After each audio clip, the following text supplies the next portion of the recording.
Hello guys, pag-usapan lang natin ang breaking news. May pasabog nga naman kasi ang balibalita at exclusive na pinag-uusapan ngayon. James Reid, Catherine Bernardo, inusgaan, bangungot ang tandem. Bakit kaya?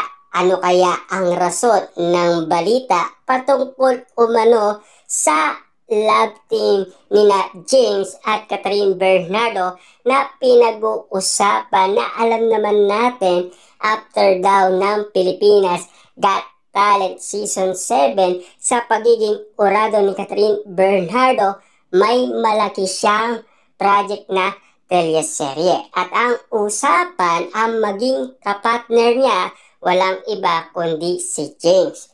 Pero bakit ganito ngayon ang usapin na pinag-uusapan na inuusgahan daw na bangungot ang love team? Ito ang sabi ng balita.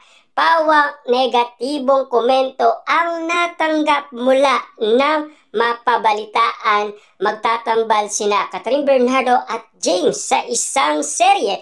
Mistulan bangungot ito sa mga basher. Wow, grabe nga naman kasi. Mga basher nga naman kasi ang mga bumabanat umano kina James at Catherine Bernardo. Hindi na tayo magtataka doon at magdududa kung sakasakali man talagang bangungot ang love team nina James at Catherine Bernardo. Lalong-lalo na kasi first time daw na talagang ipagsasama sina Catherine Bernardo at James. Yan kasi ang mga pinag-uusapan na mainit-init na mga balita. Lalong-lalo na kasi ang mga pasabog patungkol umano sa malaking project ni Catherine Bernardo at James. Kasi matagal na yan pinag-usapan after ng movie ni Catherine Bernardo na Hello, Love Again. Pinag-uusapan na kung ano ang next project ni Catherine Bernardo. Una nga raw nangyari ito sa incognito noon, pero nakasurvive naman ang programa. Kahit PR nightmare din during ng promo period. Na alam naman natin kasi si Daniel Padilla ay nahihirapan pa, lalong-lalo na baguhan pa lang. Pero ito ang pangarap niya. Ika nga kasi ni Derek Cathy, yan na ang matagal na pinapangarap ni Daniel Padilla. Buti na lang nagkaroon na daw siya ng project na action star. Diba? Kasi alam niyo naman siguro, gustong gayain ni Daniel Padilla ang kanyang ama at Tito Robin Padilla. Siyempre, dugong Padilla yata ang dumadaloy kay Daniel Padilla. Kaya nga naman kasi ganyan mag-isip si Daniel Padilla. Pero ang katanungan dito, bakit nga naman kasi pinag-uusapan na bangungot daw ang love team ni Catherine Bernardo at James? Dahil ba first time nilang magsama? Or baka sakali nga naman magustuhan ng iba? Lalong-lalo na kasi kapag si Catherine Bernardo na ang sasabak umano sa teleserye, sigurado magiging patok din yan sa masa. Kasi matagal nang iniintay umano si Catherine Bernardo makabalik sa teleserye. Lalong-lalo na Pilipinas Got Talent Season 7 pa lang, pinagkakaguluhan na yan. Viral din naman sa social media. Big factor naman daw kasi na magagaling umarte ang main cast.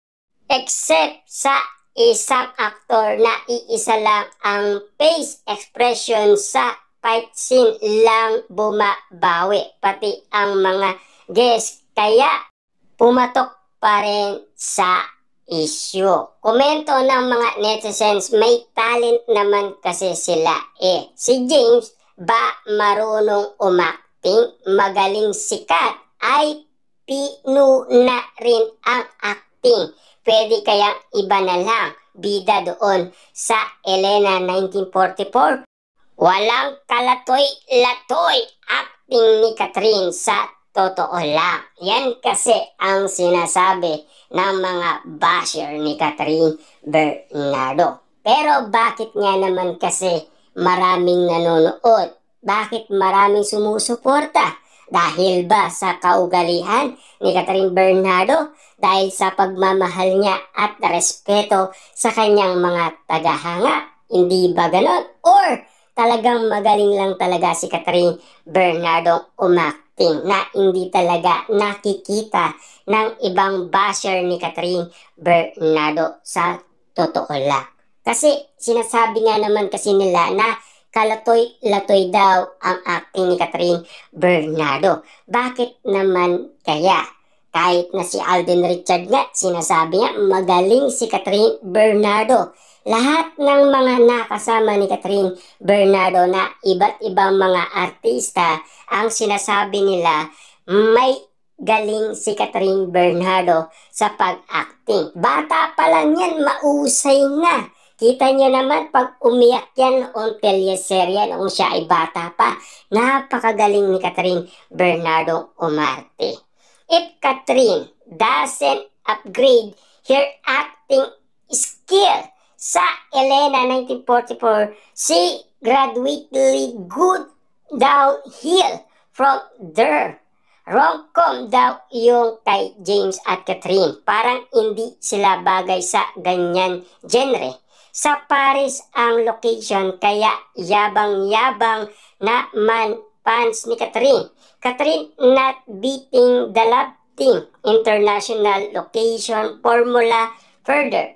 I feel like their show might not receive the rating they accept. I don't know how it will be like for Catherine and James. Yan kasi ang sinasabi ng karamihan.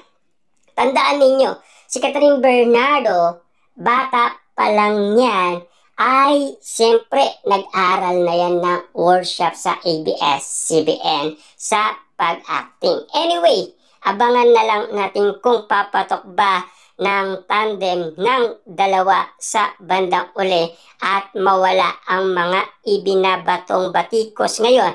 Baka naman lumitaw ang chemistry nila pag nandyan na ang kanilang serye. Siyempre, ganun talaga. Intayin na lang natin ang magiging resulta bago tayo magsalita. Hanggat wala tayong nakikita, hindi pa natin pwedeng usgahan.